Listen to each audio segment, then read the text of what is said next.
केशव नगर राज्य के एक छोटे से गांव में हरिराम नाम का एक सीधा साधा, मेहनती और ईमानदार किसान अपनी पत्नी के साथ खेत में बैठा हुआ था। देखना, हमारी फसल इस साल बहुत अच्छी होगी। हाँ, क्योंकि मेरी मेहनत के साथ साथ मेरे खेत की जमीन पर तुम्हारी मेहनत का पसीना भी शामिल है अर्चना। हाँ।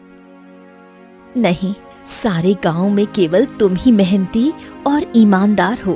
तुम्हारे पास जमीन तो कम है, लेकिन तुम्हारा दिल बहुत बड़ा है। कुछ देर बाद दोनों पति पत्नी घर चले गए।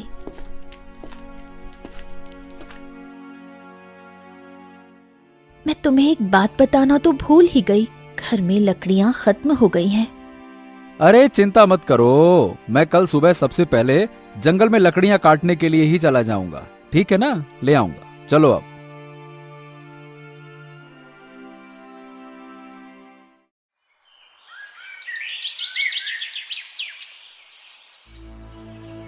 अगली सुबह हरिराम लकड़ियां काटने के लिए जंगल चला गया।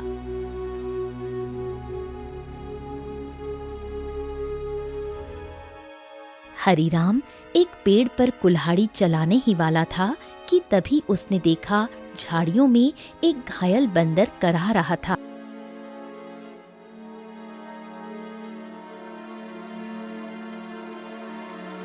हे भगवान, बाप रे, इस बंदर को तो लगता है किसी ने बुरी तरह से घायल कर दिया है। जरूर किसी जंगली जानवर ने इसके ऊपर हमला किया होगा। बताओ भला, बेचारे का हाथ खून से भरा हुआ है। ओहो हो।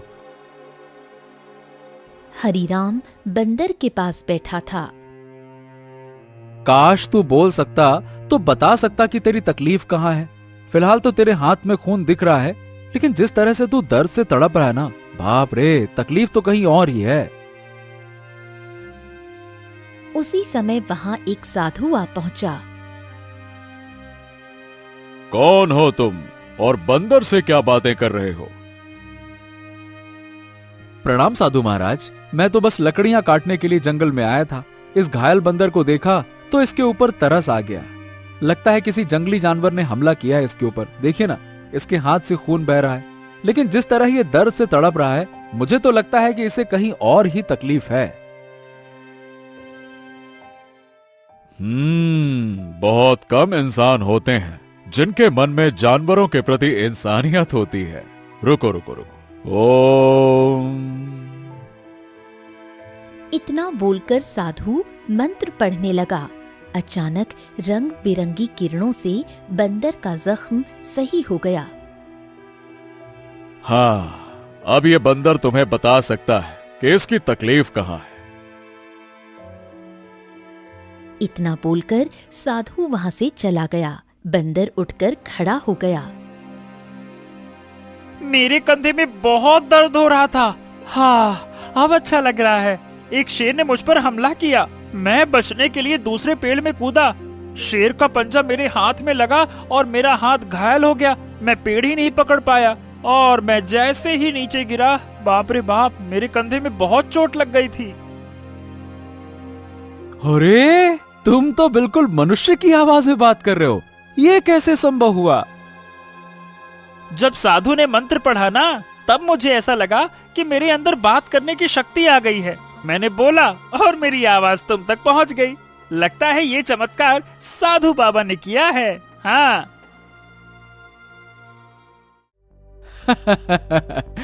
अच्छा ये बताओ, तुम मेरे घर पे चलोगे? ओहो, अब तुमने मेरी जान बचाई है तो अब तो मैं तुम्हारे साथ ही चिपक गया हूँ। मतलब मैं तुम्हारे साथ ही रहूंगा। और क्योंकि मैं इंसानों की तरह बात करने लगा हूँ, तो मैं बंदरों से अब तो अलग हो गया हूँ ना। क्या करूंगा उन बंदरों के साथ रहकर? अब तुमसे बातें करूंगा जी भर के। चलो, तुम मेरा कोई अलग नाम भी रख सकते हो। बताओ बताओ, मेरा क्या नाम रखोगे? बड़े मजे की बातें करते हो तुम। चलो ठीक है, मैं तुम्हें आज से गोलू कह के पुकारूंगा। क्यों, कैसा नाम है? अच्छा नाम है ना? हाँ, अच्छा नाम है। चलो चलो चलो चलो, घर चलते हैं।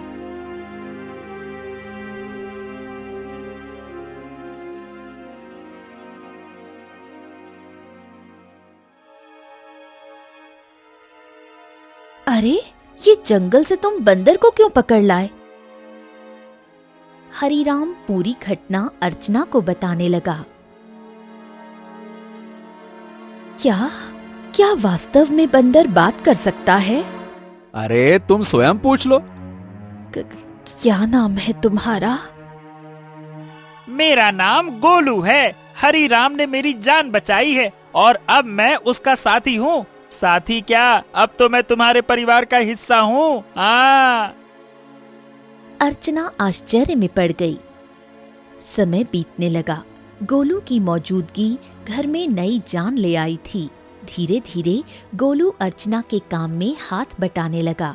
गोलू अब हरीराम का सच्चा साथी बन चुका था। एक दिन गोलू हरीराम से बोला, हरीराम, अब मैं भी तुम्हारे साथ खेत में चलूंगा। क्या करूंगा घर में बैठे बैठे, मुझे भी चलना है। अरे गोलू, खेत का काम आसान नहीं होता, बहुत मेहनत लगती है। क्या करोगे तुम वहाँ पे? अरे क्या करूंगा क्या, मैं भी तुम्हारे साथ मेहनत करूंगा। और क्या मुझे कम मेहनती समझा है क्या? बस डर ये है कि गांव वालों ने तुम्हें बोलते हुए देख लिया ना, तो वो न जाने क्या समझेंगे। अरे पर जब मैंने तुमसे पहली बार बात की थी तो क्या तुम डरे थे क्या, बताओ? देखो गोलू, मैं दुनिया को जानता हूँ। हर कोई मेरे जैसा नहीं होता है जो तुम्हें समझ सके। ओहो, मुझे दुनिया से क्या है लेना देना, मुझे तो तुम्हारे संग है रहना। मेरा मतलब ये है कि मुझे बस तुमसे मतलब है, क्योंकि मैं तुम्हारा साथी हूँ। हरीराम मुस्कुराया और अगले दिन गोलू को साथ लेकर खेत चला गया। कुछ ही दिनों में गोलू ने खेती की हर बात सीख ली। अब वो हरीराम का सच्चा मददगार बन गया था।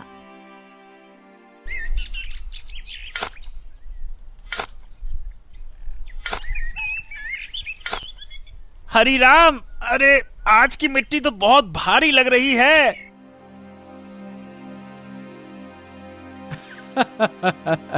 गोलू, अब तो तू पक्का किसान बन गया है। मिट्टी का भी फर्क समझने लगा है। गोलू की बात अब गांव में फैलने लगी थी और ये बात आखिरकार पहुंची जमींदार चौधरी के कानों तक। क्या हरीराम के घर एक बंदर है जो इंसानों की तरह बोलता है? हाँ जमींदार साहब, मैं खुद देख चुका हूँ। अरे मैंने तो उसे बोलते हुए सुना भी है। पहली बार तो मैं डर गया था। अरे भैया, तो फिर उस बंदर को लेकर तमाशा करना चाहिए, उससे तो बड़ी अच्छी कमाई होगी। ये बात आपने बिल्कुल पते की कही जमींदार साहब। जमींदार की हंसी कुछ देर चली, फिर वो गंभीर हो गया। इस हरीराम की जमीन पर मेरी नजर बहुत समय से है। बाकी सब तो मेरे कर्जदार बन चुके हैं, पर ये ससुरा हरीराम ये कभी झुका ही नहीं। उसकी जमीन बहुत उपजाऊ है जमींदार, बंजर में भी फसल उग जाती है। अरे इसमें मिट्टी का कोई खेल नहीं है भीमा। उसकी किस्मत और सितारे बुलंद है, पर जिस दिन वो सितारे गिरेंगे ना, उसी दिन ये खेत मेरा होगा और हरीराम मेरे कदमों में होगा, देख लेना तुम।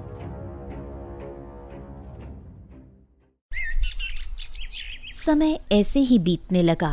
एक दिन हरीराम और गोलू जब खेत से घर लौटे तो आंगन में बैठी अर्चना को देखकर दोनों के चेहरे पर चिंता की रेखाएं खिंच गईं। अरे अर्चना, क्या हुआ? ये कैसी खांसी है?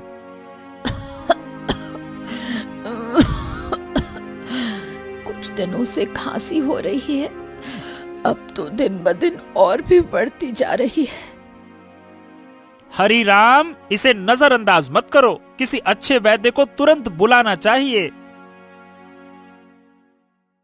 हरीराम ने देर न करते हुए गांव के एक अनुभवी वैद्य को बुला लिया। वैद्य ने अर्चना को ध्यान से देखा। हरीराम, देखो, इन्हें एक विचित्र बीमारी हो गई है। अगर समय पर इलाज न मिला तो ये जानलेवा हो सकती है।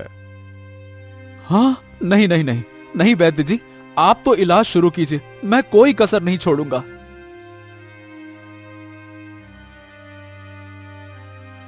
उस दिन से हरिराम का सारा धन अपनी पत्नी के इलाज में लगने लगा।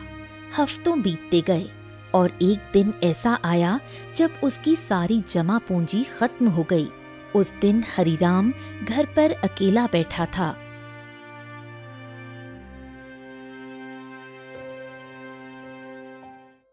ऐसे उदास मत बैठिए, मैं अपने आप ठीक हो जाऊंगी। ऐसा ऐसा मत कहो अर्चना, मैं तुम्हें इस हालत में नहीं देख सकता। तो अब क्या करोगे? जो कुछ था सब तो मेरे इलाज में लगा दिया। अब तो बीज खरीदने तक के पैसे नहीं बचे। हरिराम सिर झुकाए बैठा था। तभी गोलू तेजी से दौड़ता हुआ आया। हरिराम, हिम्मत मत हारो। तुम्हारे 2 भाई इस गांव में रहते हैं और तुमसे ज्यादा धनी भी हैं। उनसे मदद क्यों नहीं मांगते हो, हैं? हरिराम को ये बात ठीक लगी। उसी शाम वो गोलू को साथ लेकर अपने बड़े भाई केशव के घर गया। ओहो हो हरि राम, क्यों भाई, आज हमारे घर का रास्ता कैसे भूल गए हैं? भैया, अर्चना की बीमारी के बारे में तो अब गांव में सब जानते हैं। मैंने जो कुछ कमाया सब इलाज में लग गया। अब कुछ धन की जरूरत है भैया। तुम तो जानते हो मेरी फसल इस बार खराब हुई है। अब खुद मुझे उधारी लेना पड़ रहा है, तो मैं तुम्हें कहां से दूं? हरिराम कुछ नहीं बोला, सिर झुकाकर बाहर निकल आया। अरे वो झूठ बोल रहा था हरिराम, मैंने उसके चेहरे को देखा है, वो देना ही नहीं चाहता था। हाँ जानता हूँ रे गोलू, पर चलो एक और भाई है, उनसे मिलते हैं, चलो। अब दोनों बिरजू के घर पहुंचे। बिरजू ने दरवाजा खोला और हरिराम को देखकर चौंक गया। ओ हरिराम, आज भाई की याद कैसे आ गई? भैया भैया, मेरी पत्नी अर्चना बहुत बीमार है, थोड़ा सा धन चाहिए इलाज के लिए। क्या? अरे बंटवारे में वैसे भी तुझे ज्यादा जमीन मिल गई थी, उसे बेच नहीं देता? मेरे पास धन का पेड़ लगा है क्या जो मांगने चला आया? झूठ मत बोलो भैया, सच तो यह है कि तुमने और केशव भैया ने मेरे हिस्से की जमीन भी दबा ली थी। मुझे 6 बीघा जमीन मिलनी थी, बस 2 बीघा मिली है, 2 बीघा। अरे निकल जा यहाँ से, अगर कर्ज लेना है तो जमींदार के पास जा। मुंह उठा के चले आते, भाग यहाँ से।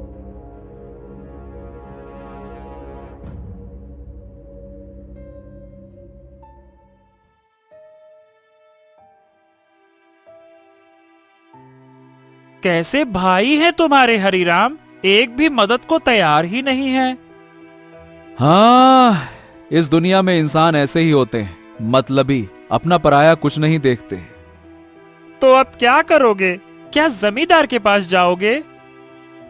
हाँ, मजबूरी है गोलू, मैं नहीं जाना चाहता था, इसीलिए तुम्हारे कहने पे भाइयों के पास गया। अब तुम ही बताओ, मेरे पास और क्या रास्ता बचा है, बताओ।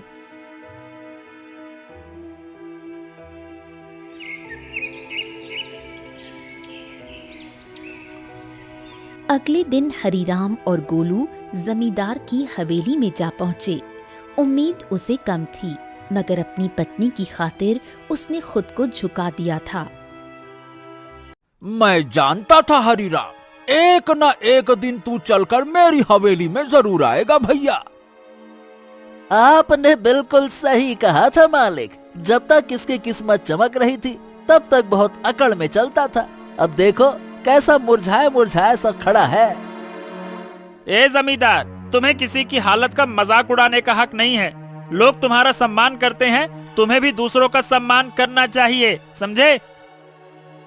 ए बंदरवा, बकवास बंद कर। तू इंसानों की तरह बोलता है, इसका मतलब ये नहीं है कि तू इंसान बन गया है, समझा?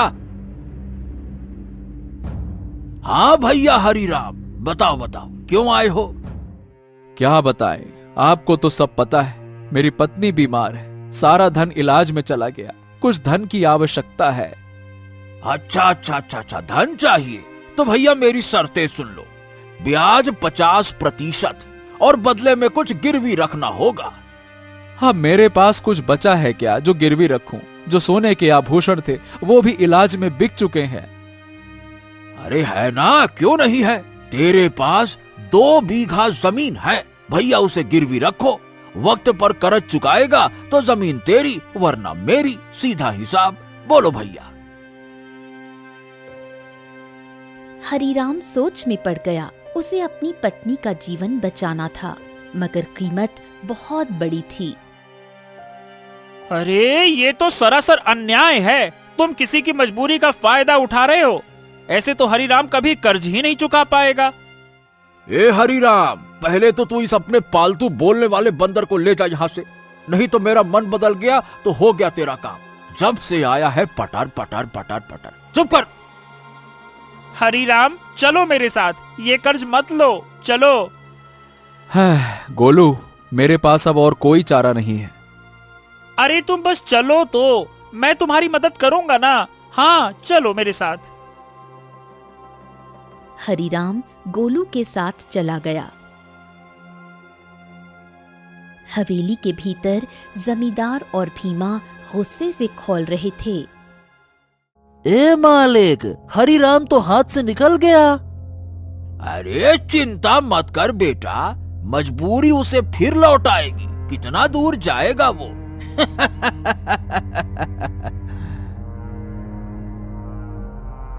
हरीराम गोलू के साथ घर पर आ पहुंचा और गोलू तुरंत वहां से चला गया। शाम तक गोलू लौटकर नहीं आया। हरीराम और अर्चना की चिंता बढ़ने लगी। गोलू अब तक क्यों नहीं आया? कहीं जमींदार ने उसे कुछ कर तो नहीं दिया? अरे पता नहीं कहाँ गया। मेरा मन भी बड़ा बेचैन है। रात बीत गई। सुबह सूरज की किरणों के साथ ही गोलू वहां पहुंचा, हाथ में एक चमकती जड़ी बूटी के साथ।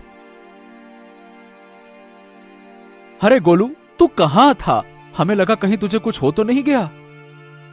अरे मैं जंगल गया था उन साधु महाराज को ढूंढने जिनसे मुझे बोलने की शक्ति मिली थी। उन्हें मैंने सारी बात बताई और उन्होंने दया करके ये जड़ी बूटी दी है। उन्होंने कहा है कि इससे से बड़ी बीमारी ठीक हो सकती है। हाँ। गोलू ने वो जड़ी बूटी अर्चना को दे दी। कुछ देर बाद अर्चना की आंखों में चमक लौट आई।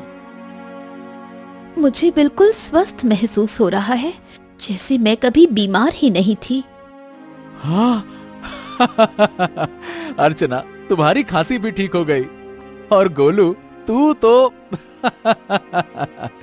तू तो हमारे लिए देवता बन गया। अगर तू नहीं होता तो मैं जमींदार से कर्ज लेकर अपनी खेती भी खो बैठता।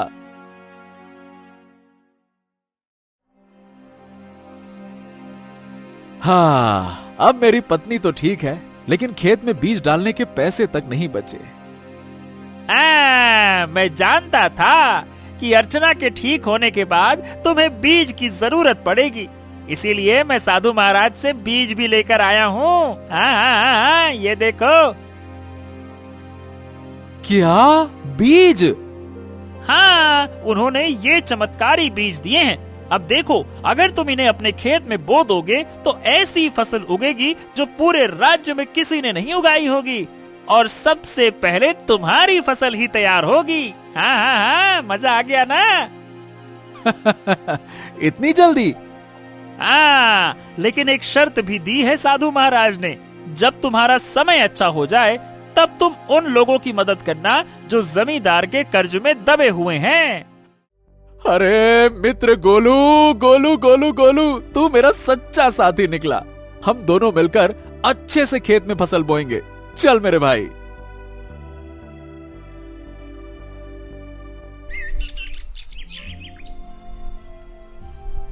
अगले ही दिन हरीराम, गोलू और अर्चना ने मिलकर खेत जोता, बीज बोया और आकाश की ओर देखकर मेहनत का वादा किया। कुछ ही दिनों में हरीराम के खेत में ऐसी फसल लहराई जैसे किसी ने पहले कभी नहीं देखी थी। गांव वाले चकित रह गए। अरे देखो रे देखो, हरिराम के खेत में तो जैसे सोने जैसी फसल लहरा रही है। हाँ हाँ हाँ हाँ हाँ। हाँ, हमारी फसल तो अभी जामी भी नहीं है और इसकी तो फसल भी तैयार हो गई। और उसकी बीवी अर्चना, जो कि महीनों बीमार रही, अब रोज खेत में काम करती है। भैया, ये तो कोई चमत्कार ही लगता है।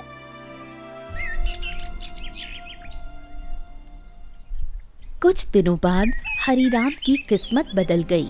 चमत्कारी फसल ने उसे गांव का सबसे सफल किसान बना दिया। बाजार में उसके नाम की चर्चा फैल गई। हरि राम, जपो राम नाम, बन गया तू धनवान। जो सोचा था वो हो गया सच।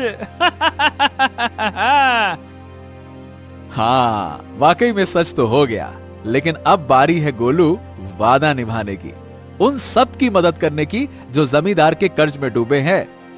हाँ बिल्कुल, चलो आज से ही शुरुआत करते हैं। अपने गांव का बिंदेसर का खेत सबसे पहले छुड़ाते हैं। चलो।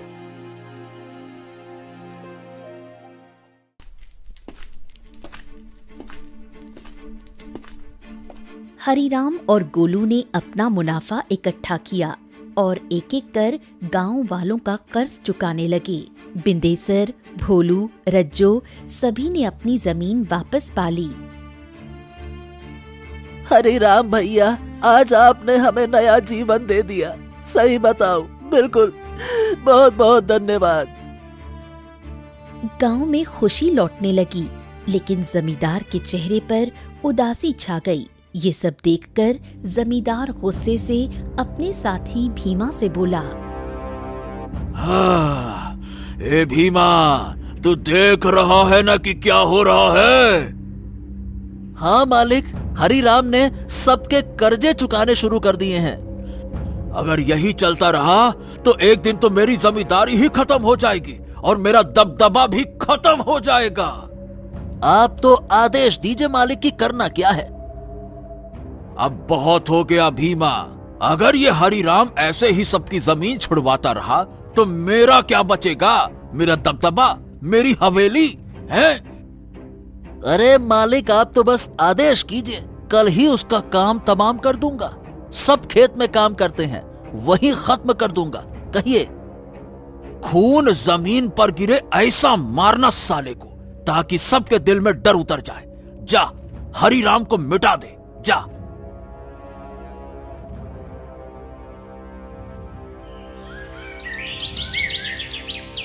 सुबह का सूरज उगा, लेकिन किसी तूफान से पहले की शांति जैसा लग रहा था।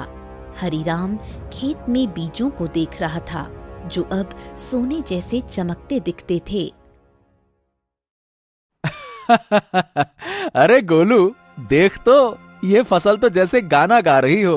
तुम्हारे हाथ की छुअन में जादू है। हाँ बिल्कुल सही कह रहे हो मित्र।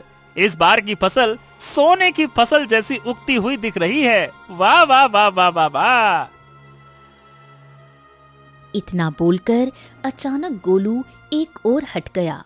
सच तो ये था कि गोलू को किसी की आहट की भनक लग चुकी थी। तभी वहां जमींदार और भीमा आ पहुंचे। भीमा के हाथ में लंबा बर्छा था। हरिराम झुका हुआ था। अब भुगतो किसान। जैसे ही भीमा ने हरिराम की ओर बर्छा फेंका, एक छलांग, एक चीख, एक वार, लेकिन हरिराम पर नहीं, गोलू पर। गोलू! नहीं नहीं, ये क्या किया तूने? तुम्हारे लिए मित्रता का मतलब सिर्फ साथ नहीं होता, कभी कभी बलिदान भी होता है। तूने मेरी जान बचाने के लिए अपनी जान दांव पर लगा दी। क्योंकि तुम मेरे साथी हो और मैं तुम्हारा।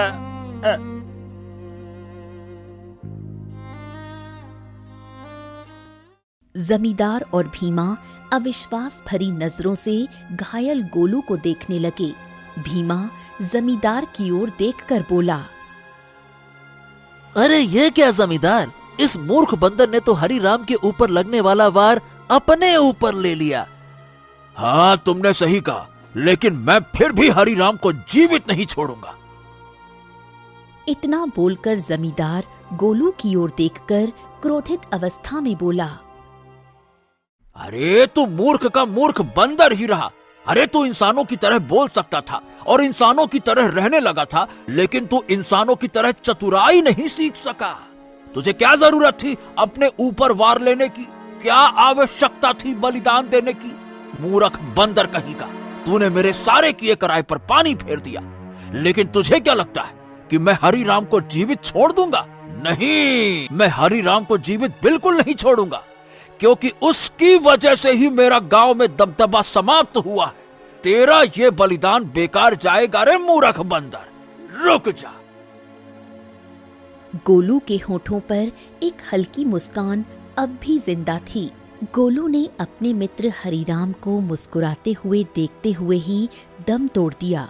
तभी वहां वही साधु प्रकट हो गया जिसने गोलू को बोलने की शक्ति दी थी और जिसने गोलू को हरिराम की पत्नी को बीमारी से बचाने के लिए जड़ी बूटी और जादुई बीज दिए थे।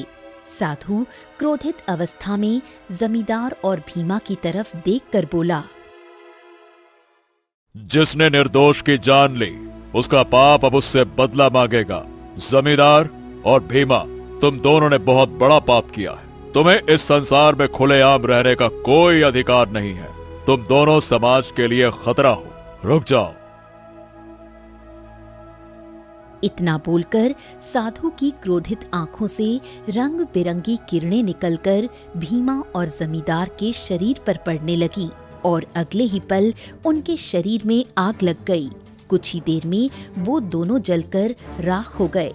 गांव वाले इकट्ठा हो गए। साधु हरिराम की ओर देखकर बोला, हाँ, तुम्हारा और गोलू का साथ यहीं तक लिखा था हरिराम। लेकिन साधु महाराज, जमींदार के साथी भीमा ने मेरे ऊपर हमला किया था, लेकिन गोलू ने उसे अपने शरीर पर ले लिया। हाँ, क्योंकि वो तुम्हारा सच्चा साथी था। जाते जाते गोलू ने अपनी मित्रता का कर्ज चुका दिया। अपने साथी को कभी नहीं भूलना हरिराम। इतना कहकर साधु रंग बिरंगी किरणों में वहां से गायब हो गया। गांव वाले नम आंखों से गोलू के बलिदान की सराहना करने लगे। अरे ये कोई साधारण बंदर नहीं था भैया, देवता था, देवता, हरिराम का सच्चा साथी। हाँ भैया, इसने अपनी जान दे दी और हम सबको बचा लिया। बहुत अच्छा बंदर था। कुछ दिनों बाद हरिराम ने नम आंखों से गोलू की याद में उसी खेत में एक पौधा लगाया जो आगे जाकर बना साथी वृक्ष। गोलू, तेरे बिना सब अधूरा लगेगा, लेकिन तू मिटा नहीं। तू हर उस फसल में है जो इस धरती से उगेगी। कभी कभी सच्चा साथी इंसान नहीं होता, वो एक जानवर हो सकता है जो बिना शर्त प्रेम करे, रक्षा करे और अगर जरूरत पड़े तो जीवन भी दे दे।